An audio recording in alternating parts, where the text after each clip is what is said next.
Following the recent appointment and then the subsequent refusal of the new coach from Germany to becoming the new Super Eagles head coach, a lot of debates and criticisms have actually been sparked up as to the legitimacy and the ability of the NFF to lead the Nigerian football ecosystem to the next level. We have someone in the studio today to discuss the NFF and matters arising, and he is Frankie Omohua. Frankie is the head of programs, Prime Sports Radio. Frankie, good morning to you. Thank you, everyone. And I love your jersey, by the way. Oh, you want to have one? I don't mind. Yes, thank you. We'll try and do that. No problem. Good morning to you. It's a pleasure. So, Frankie, we are curious here. A little bit angry, though, but still curious. What are some of the criteria that the NFF usually, put into consideration before hiring a coach? Because going by the antecedents, or let me say the past outing in 2023 of Mr. Bruno, he was actually dismissed as the head coach of Stuttgart. So what entails, selecting him as the head coach? What was the defining factor that made NFF say, okay, this is the guy that will take us from where we are to where we ought to be? Please enlighten us. All right, good morning, everyone. Good morning, all the sports fans, football fans in the southeastern part of the country and Nigeria at large. Let me start by saying that the question of what it entails to have a coach goes beyond just imagination. Prior to this time, what we know in other climes is that when you want a coach, first of all, you set up the technical committee or a committee that will look into those that will be interviewed. In Nigeria over the years, that had been a norm. You said you put up a committee with people that knows what it takes to interview and get a better coach for the country. It happened under Vesterhoff, and a lot of them, Stephen Keshi, Ambudi Schweibel, who were local coaches, also went through that process. But of late, we were quite surprised that we had a technical department in the Nigeria Football Federation that is saddled with the responsibility to choose a coach, browse around anywhere they want to go to and get, experienced coaches. Number one, among the criteria must be a coach that understands African football. That is number one. Then number two, you must have, handle the national team. But in this case, I don't know if you want me to, Please. Please. But in this case, we're quite surprised that for so many months, the Nigeria Football Federation never made Nigerians to know who they actually wanted. We saw different names popping up from different corners. We want this, we want that. But nobody knew when and how they interviewed those coaches that were being penciled down for appointment. We were thinking that among the coaches, at least we know of about 3 top ones they were, looking out for. But we never knew that by 5 a.m. in the morning, about 4, 5, or 6 days ago, they were going to when Nigerians were asleep. That was on the 27th. Yeah.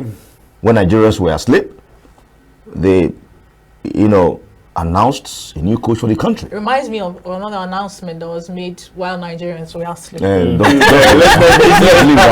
Let's leave that. So that was how it happened. And we woke up to see the news that we have a new coach. Because we are getting set or preparing for the big one that's upcoming this month. Today is September 1. In the next 6 days, we're going to be having a Nations Cup qualifier against Benin Republic. Nigerians now sat back and said, okay, if we've been, waiting for so long to have a coach, and now we have a coach, even though we're not told, we're not, carried along in the process. Come on, let the coach handle the team. At least let the team have a coach. And we all sat back and said, okay, it's a good development. Let's just watch the man, handle the 2 games and know his quality. because no Nigerian will tell you that he actually knows Bruno Labbadia prior to this time. We kept cool. Across the country, journalists just, okay, let's take it the way it comes. 2 days after, the news broke that Labbadia has made a U-turn. That was a shocking scenario that happened, and that's where we're taking it from now. Now, see, according to a post by Premium Times, it was said that he did not even know that he was going to be announced. That he was not informed. He had not accepted yet. It was a premature announcement. And of course, we are saying that this is not the first time such announcement has been made. What's your take on this? How do you react? That's the form of inconsistencies we've always had in our football. Our administrators, for me, I don't know. These are my friends in the glass house. The NFF president, I'm very close to him. The former president, Amaju Pinnick, it's a Deltan, a brother from the former Bende, Bini Edo, and a whole lot of them there. The Secretary General, Mohammed Sanusi, is like a friend, a brother, and it's a senior brother, let me put it that way. It beats me silly when a country like Nigeria don't put things in place before things are done. How can you go for a coach without holding discussions? That's not something we should be talking about at this point in time. As a big country like Nigeria, these people who are in the glass house know what it takes to hire a coach, and they know the do's and don'ts. You can't just wake up and say we've appointed a coach without any discussion. To me, in quote, it's silly. Now, you were unable to hold talks with the coach. Unfortunately, the coach dumped Nigeria. Now you're bringing up a different aspect of the whole story. That because of the tax laws in Germany, that's the reason why, because you were not able to meet up with the demands, or the German government advised the coach not to take up the appointment. Who are you talking to? Are we kids in this country, for God's sake?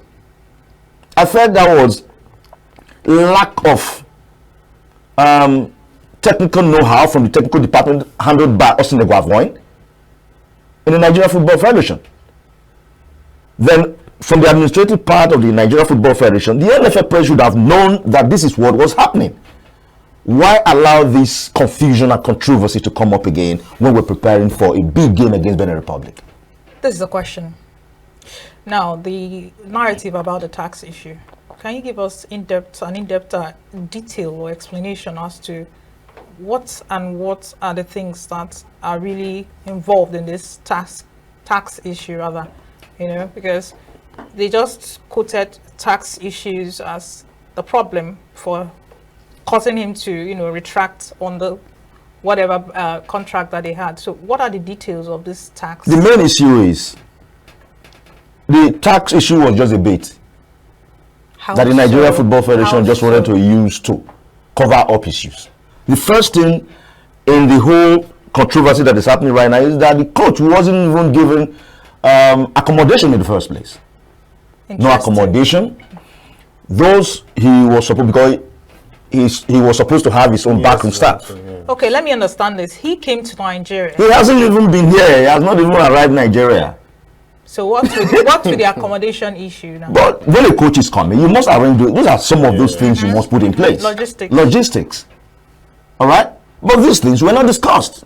The man said he don't even know anything about that. Okay, why going to the media to announce to Nigerians that you have a coach when you've not even discussed? Now, the issue we are even looking at the moment is that the man probably may sue Nigeria. That is the issue now, because probably there may have been countries or clubs that wanted to appoint him. Yes, that would have just, okay, he has been appointed and then left. So they left. So that is going to be another different case altogether. But in their defense, NFF says that they reached an agreement with Mr. Labbadia in principle before they made the announcement. Come on, say we are not kids. In principle, in quote. how did that principal aspect of it came up? You've not discussed with a coach. That is just the truth. The NFL president was in Enugu yesterday. I wanted to actually, meet him to ask him a few questions because I felt that, I decided just to let go because we all know the truth. You can't do that in a country of over 200 million people, for God's sake. Who knows if these are some of the things Finidi George saw that made him done the Super Eagles. A lot of maladministration in the process. What is all this about? I'm confused, like other Nigerians do as well. I was about to ask to pick point and help us explain or shed more light to why Finidi George had to leave. He was also there for a very short while, and everybody was happy because, of course, they've always bring in people from outside the country to come and manage Nigeria. And just like you said, one of the criteria is that they should understand African football. So, why did Finidi George leave at first? Let's start with that. Finidi George issue was quite complicated. In the first place, if you knew how he came on board, the signing of the contract was not even deep. It was shallow. How much was he going to be earning? What were those, support that he was supposed to get? Were those things put in place?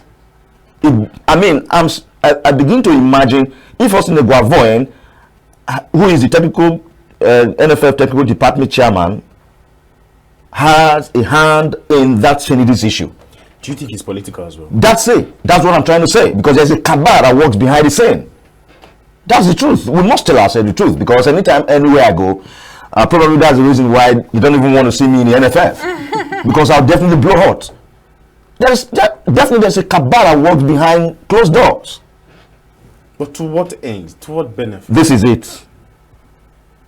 This is it. Now, let me take you into one of those revelations that were made some time ago.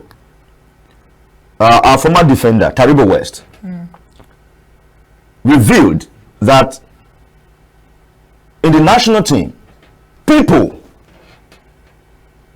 do harbor the notion of not allowing the national team to win matches for Nigeria. Could you say that again? Yes. They harbor plans not to see that Nigeria Super Eagles win matches because of money. Once monies are budgeted, or financial, the budget is released. Yes. There are some people there that will want the national team, Super Eagles, not to win matches, so that any money that was supposed to be spent will go into their pocket. Let's relate this to the 12 billion naira they signed for the Olympics, and somebody came out and said the bicycle he had. Is that not okay? That is even apart the football aspect. If we want to bring or discuss the Olympics issue, yes, we won't live here today. That was total disgrace to the country. After releasing such a amount of money for both the Olympics and the Paralympics, you couldn't have a medal. Still the same process that is going on now, football and so you're saying generally. Some people are smiling to the bank. Of course, that's the way it is. Couldn't get even one medal that's out of the Olympics. That's the truth. Must we be hiding it? People smile to the bank each and every time we go or participate in major competitions. That's the truth. I'm not the kind of person that will hide it. If anybody is there who wants to say, okay, Frankie is lying, let him come out and quote me wrong, debunk it. But who are those people benefiting? Themselves. That's themselves, their families. Okay, let's talk. Let's focus on what's with the preference of always trying to get foreign coaches, especially those of German descent.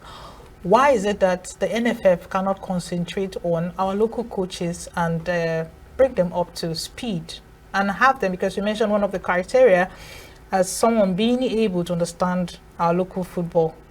Why the concentration on always getting foreign coaches? Now, I'll give you an example with very nice question. How many Nigerian players will want to respect the local coaches? Victor Osimhen's issue is just the region. How can a coach, a player talk to somebody like, I want to use an example, Pep Guardiola, for example. Who are you as a player? Philippe George, for example, is a legend in the game who did everything possible to raise the profile of Nigerian football. When he was playing for Ajax, played at the World Cup, was one of the best right winger we had in football history. And a player comes up and talks to him the way he spoke to Philippe George. That was out of it. So if you want to differentiate between a local coach and a foreign coach coaches do command respect more than the local coaches. Probably that's the reason why at times they always focus on having a foreign coach. You think it's good enough reasons to have foreign coaches? Aren't there punitive measures? Technically. If a player insults a technical advisor, a local coach, aren't there punitive measures to get them in line? Of course. How many, for the past 2 months, we've been asking the Nigerian Football Federation to come up with punishments or something to curtail what Victor Osimhen did. Have they been able to come out with that? Just last week, the Secretary General of the Nigerian Football Federation, Mohammed Sanusi, was asked that question. What are those things being put in place to curb this anomaly? Yes. And what have you been able to do as NFF president? Say you don't ask me, you have to ask. We really need to have that conversation, because elsewhere in other climes, they have their indigenous coaches, train them. Definitely. Italy, wherever, UK, wherever. Why can't we get our local coaches to do the same here? Now, another inclination to and we that. have the talent, we have the experience. You mentioned Finidi George. So why aren't we ensuring that players align and respect our coaches so that our coaches can do the needful? It boils down to what the NFF has in store for the local coaches. That's the truth. Now, the second aspect of it is the financial implication. Financial implication. If you are bringing a foreign coach, right? Oyibo skin. Yes. Right? Skin. I think it's a mindset thing. Now, Mindset. you are bringing a white man. That's what they want to see, right? You pay the coach $30,000 a month, and you are giving a local coach $12,000, $13,000, $14,000 a month. The margin is so huge. You are doing the same job, for God's sake. You are also giving opportunity to the coach, that's the foreign coach, to help develop Nigerian football, which don't happen. They come here, select what they want to select abroad, leaving our local football development to rot. How many talents have been discovered? Apart from the fact that we have Vesterhoff, Clemens Vesterhoff, who did his best. He's the only passionate foreign coach, Of course. as far as I'm concerned. Then we also have Stevie Keshi, who did his best as a local coach. He did that at that point in time. How many coaches have been able to do that? Stevie Keshi was given his respect because as the big boss, he was named. You know, names can also work for you. As the big boss, you know, they take nonsense. And he's not the kind of person that will want to go back and start playing that kind of politics. He says it, and you do it, or you forget it. But a lot of our coaches today seems to have been bottled to a corner because they're looking for a job, and the peanut they get. Let me ask you this personal question. Were you to be in the helm of affairs, what possibly can you do to change this trend? A lot. Please, indulge me. Okay. Number one, total sanitation. What does that entail? It entails, if you don't know your job, you go. You don't care whose ox is yes, if you don't know, and that's what Nigerians don't want, especially the big wigs there. They don't want it. They want people who want, where would they bend down for them every time? Cutting corners. Technocrats must be in place to handle issues. Not because I know him. Let him be there. So I think if I'm in the position, the first thing is to ensure that if you don't know the job, you go. You leave the same. Let the people that know how to do it handle that particular aspect. How can you be telling me that a technical department chairman, the NFF technical committee chairman, who is Austin Eguavoen, now doubles as the coach of the Super Eagles. He's going to be handling the Super Eagles in the next 2 matches. Automatically, what that means is that he has been the one behind this issue of the delay of not getting a coach. So he created this opportunity. That's my thinking. I might be wrong, but that's my thinking. For how many months you've been there as the chairman, you've not been able to come up and tell Nigerians, these are the shortlisted names of coaches you've interviewed. Vetted, checked. They've not been able to do that. They've not been able to tell Nigerians that. So, do you still agree that Nigerian still needs foreign coaches, or we need local coaches? For me, a foreign coach would be good because the dressing room is very important. Okay. A foreign coach can control the dressing room. How so? Dressing room means players. He can command respect. Because he's white, or because he's Apart foreign? from that, technically, let me even give an example. Apart from Victor Osimhen's issue, Yes. there was another one that happened in camp when players ganged up against him before the Osimhen issue. Like they wanted to physically put hands on him? No, it was an abuse, of course, that he wasn't allowed to play. He was denied the opportunity to play in a friendly Nigeria had some time ago. A coach selects. He decides who play and who don't play. The Chelsea issue is an example. This new guy that just signed for Arsenal alone, Enzo Maresca said, I don't want you. And there was nothing he could do about that. A day to the deadline day, which was about 2 days ago, Arsenal just decided to help him out. A coach decides who play, who is to be on his list, and who is not supposed to be there. So, but in Nigeria, once a player is not allowed to be part of the team, they see it as he hates me. This is an issue. It should be Okay, so it's easier for them to accept that this is a foreign coach and he doesn't have any. That's it. This is an issue. And even the foreign coach commands respect among the big wigs in the NFL. I'm thinking the problem is not just with leadership; it's also with followership. Of course. Some of them, this mindset should be disabused, with strict punitive measures. But then, sorry, Josh, Yes, before I get sure, to sure. you, I would like to know what's the difference between a coach, a tactician, and a technical advisor, and is it even remotely possible that Nigeria can run a system where we'll have a foreign coach if they must, and then a local technical advisor? These are just names. The main issue is, do you have the technical ability or acumen to handle a national team? Whether technical, or a manager, or a coach, these are just... To multiply tax if you hire a coach and another technical advisor. What do England call their coach? Manager.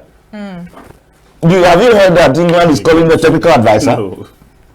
It's just semantics. It's just semantics. I mean, it doesn't add to your personality as a technical advisor. I'm just looking at a situation where, since we so desire foreign coaches, yes, you can bring your foreign coach, but then we can have a local coach. There should be a balance somewhere. When this guy tries to act outside of character, the local coach will say, "Oga, this is and those local coaches that worked with the last coach that took us to the finals of the Nations Cup, the Portuguese. We had Finidi George there, who garnered experience at the Nations Cup. And that was actually why a lot of Nigerians had trust in him, because he was part and parcel of that system that brought about Nigeria playing Cote d'Ivoire in the final of the African Cup of Nations. And that was why a lot of us said, okay, since this man is going, let someone who is behind take over. From the one Finidi George got into that office, he had the shortest era as Super Eagles coach. Problems upon problems, here and there. There are a lot, like we're also hearing, if Labadia had stayed, probably Fidelis Lechuku of Rangers of Enugu would have been part of the coaching crew. That was all we're hearing. All right. So rumors, not indefinite. Let me just put it that way because it wasn't confirmed. Yeah. Okay. But that was rumor. But that was the fact. They were actually looking forward to seeing how he can join, the national team. Okay, so we have professional footballers that are probably retired. How come we don't have them coming to coach us? Is it that they are not interested, or is it about still the politics? What these people go through. Ginger Kocha came out was last year and gave reasons why he doesn't want to be part of that system. Kanu Wankwo doesn't want to be part of that system. A lot of them, because they have respect for their career. After suffering and building such a career, they mess you up just this way in Nigeria. That's what they do. They mess coaches up. They mess Nigeria, former Nigerian international, they mess their career up and nothing happens. So we have a long way to go, really. Serious, we have a long way to go until the hierarchy of the Nigeria Football Federation, people that knows how to handle issues, come aboard. I think we will still be going through the visual cycle. So, okay, please. Okay. Please No. Mine is just like, I just want to digress a little bit. Okay, so before you digress. Yes, that's why I want to allow you. Free. Okay, so I'm not sure now, but I'm thinking NFF is an agency, right? It's Or a body. department. It's a body. But it's not a ministry. It's a body that controls football in the country. But it's not a ministry. No, it's not a government. ministry. They are under the sports ministry. Beautiful. So sports ministry has oversight functions over all federations. So what in all these, what has the ministry done to see how to curtail some of the excesses of the NFF? Unfortunately, I will say this. You don't give what you don't have. Right? Yes. When you appoint people into positions because of political affiliations, I belong to so party and this and that, it takes us back to where we're not supposed to be. Those days when we had the Samuel Ogbemudias, former military administrator in Edo State, when sports was booming in the country, they knew what they needed to do at that point in time to make it work. Of course, we've had a lot of ministers that have come and gone. If you look at the history of how they handled their offices, you will find out that with the abundant talents in the country, we've not been able to tap enough. That's number one. Number two, the present Minister of Sports, fine. I will say, okay, he's coming from an angle of being a farmer. Now bust your brain and be. That's just the truth. But I'm not saying he's not trying his best to. Yeah, that's not what you're saying. That's not what I'm saying. You're though. just telling us where he came from. Yes. So that we know how to move forward. All right? Yes. So that's just it.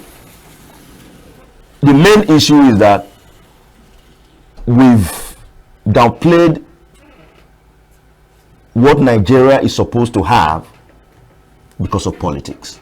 And it's not just sports.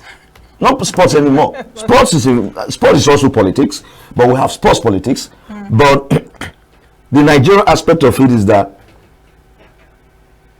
I'm my party man, so he must be there. Okay, Josh, do you have Yes, that's any my question? cut out. Because So I have something that is boiling up in my head now. I'm trying to. Okay, so Oga Frank. Go ahead. Now, the NFF. 1 minute, please. Let me get my thoughts together.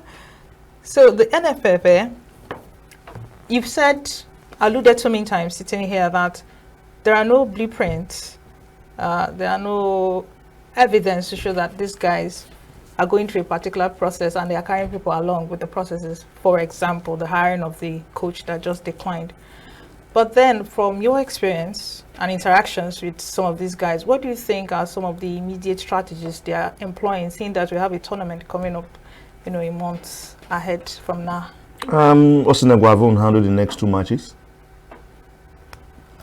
The same man who is the chairman of the technical department of the Nigeria Football Federation. How is he ever going to juggle those two? I need to Clarity. I need clarity on this. How exactly is he going to do it? I don't know how he's going to do it. He obviously flouted with this saga with the German guy. And now he has a whole national team to coach. Okay. How is he going to handle this? He's been there before. He took Nigeria to the African Cup of Nations that was held in Cameroon some time ago. And Nigeria got eliminated. From then, flopped. From then, Nigeria said they've never. I'm not speaking for, but I know they've not forgiven Eguavoin because that display was not worth it to a lot of Nigerians. It was a flop. Yeah, it Moving was a flop. ahead. It was a flop. Let's call it the way. Yes, let's call it what it is. It was a flop. Now, after years, you were saddled with the responsibility of getting a coach for Nigeria. The same Nigeria Football Federation came out and said, we want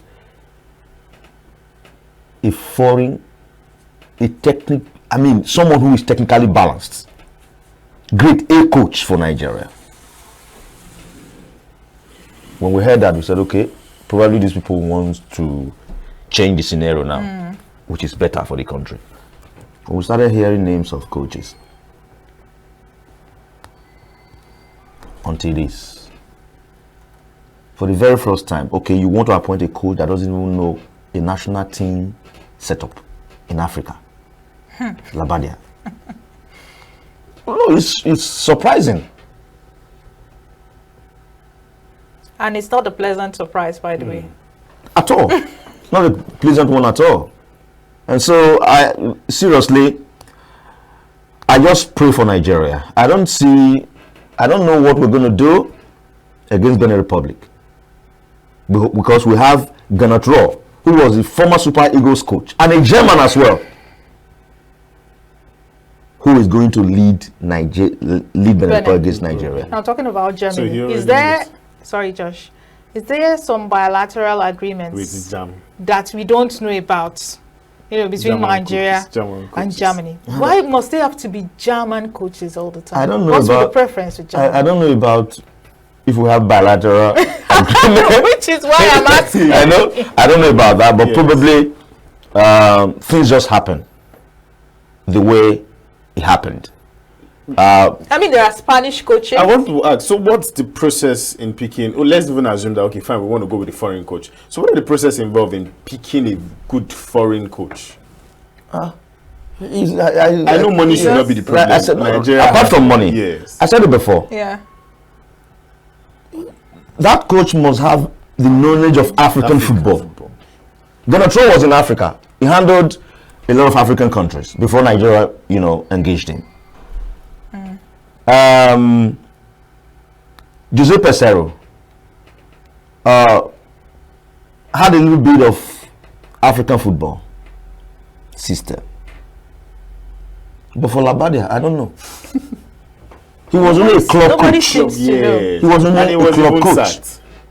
That was sacked, don't forget. He was only a club coach that don't even know anything about African football. Oh, talk more or less of national football. That's it. The main issue is, like the NFF told us, was having a coach that had the knowledge of African football. Do Labadia have? Who doesn't?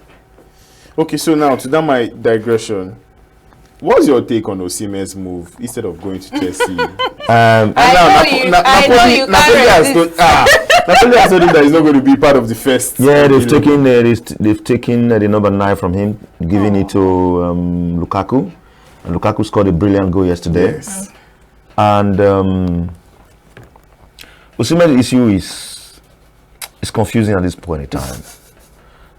I don't know what is wrong with his agent. I think his agent did not do a good job. if you look at it, the two clubs that were up for him, Yes.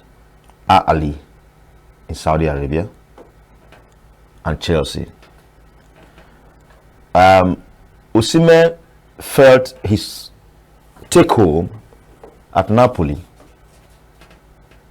was okay for him, and any club that is coming should not even think of reducing it. Then Chelsea said, okay, we can't pay you up to £300,000 a week because we don't, because they brought out law. It's a system where Chelsea will not pay any player more than £300,000 a week anymore. Now Al Ali came and said, okay, we will pay you money from 60 to 65, 65 to 70, 75 to 80 million euros for the transfer. They will Siemens take home with £30,000 a year. As at the deadline day, we all felt Osimhen was going to move to Ali because Chelsea was nowhere near. Yes, what they were offering. Napoli was asking for another extra 5 million euros to make it 85. And that was where Ali said, no, we can't do this business now. Automatically what that means was that Napoli, I don't know if they have something against Osimhen. You would have just allowed this player to go. Now you removed his name from the list for the season. You've taken his number 9. So he's not even part of the team now. So Osimhen is stranded. That's the word to use. But a lot of so he has to wait for the January transfer window before he can find a club. And that's when? January transfer. January, yes. Okay. But a lot of people seem to feel like he's the reason, he's the one who did not want to go. So no, I don't think so. If a club from Saudi Arabia was able to reach that amount of 80 million euros, I don't think. Does a player have the what's the word? Ability to probably contest a particular decision by the club through his agent? Can you appeal that's why you said through his agent? Through his agent. So what are his agents doing? That's the issue. That's my issue with the whole system. What has the agent been able to do to make this thing work? Before you he is the representative. Yes. He talks to suitors, not the player. Not the players, yes. So Osimhen needs to fire some people and hire. No, that's what a lot of people are already suggesting. That man should go. Before you go, because of time, we really have to go now. Do you think his career would have ended if he had gone to Saudi? At all. He would have done better. Well, just come on. His career would have blossomed. You know why? He's still young. There are a lot of players who played in Saudi, who are still playing in Saudi Arabia, that will have the chance of coming to Europe to play. Osimhen will still perform. Michael Emenalo is a Nigerian who was the sporting director at Chelsea some time ago. Agreed and said, come on, Osimhen, come to Saudi Arabia. These are people that know what it takes to go into football business. The very last. Let's go back to African football. Yes. From what you've been talking, it's obvious that all these foreign coaches have not really fared well or better than our local coaches. So let's look towards, getting local coaches. What do you feel NFF should do to get more of our local coaches on board? I don't think that will even happen. That's the truth. From a lot of them in the glass house, they talk to Nana, right? They want to also fill their pockets. How much are they going to get when you are paying a local coach $10,000?